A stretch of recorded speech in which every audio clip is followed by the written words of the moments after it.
presented by Aditya Recording Studio, Machhagar, Gopalganj.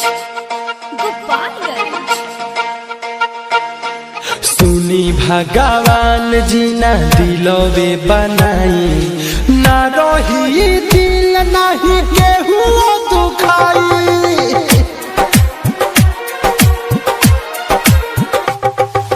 सुनी भगवान जी ना दिलवे बनाई, ना रही दिल नहीं केहू दुखाई। DJ Amit Raj. प्यार मोहब्बत का होला ना केहू के बुझाई, ना रही दिल नहीं केहू दुखाई। सुनी भगवान जी ना दिलवे बनाई, ना रही दिल नहीं केहू दुखाई।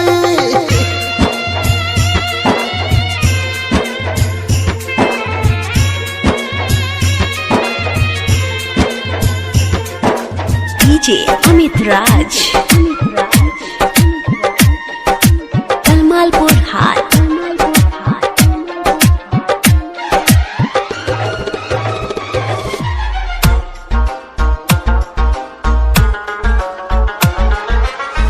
प्यार मोहब्बत अब केहू के ना भावे, मतलब खाती लोगवा दिलवा लगावे।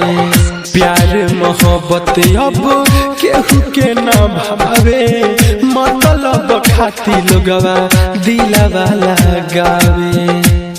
गिरे अखिया से लोर जब जाली सन छोड़, गिरे अखिया से लोर जब जाली सन छोड़। दिल के दर्द केहू नहीं केहू से सुनाई, ना रही दिल नहीं केहू दुखाई। सुनी भगवान जी ना दिलवे बनाई, ना रही दिल नहीं केहू दुखाई।